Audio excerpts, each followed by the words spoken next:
ఏకువలో నా గోదారి ఎరుపెక్కింది, ఆ ఎరుపేమో గోరింట పంటయ్యింది.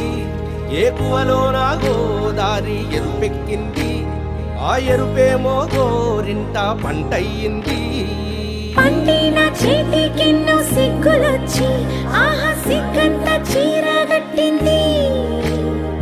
చీరలో చందమామ ఎవరమ్మ, ఆ గుమ్మ సీతమ్మ.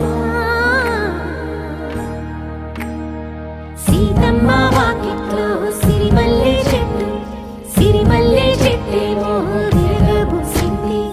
కొమ్మ కదలకుండా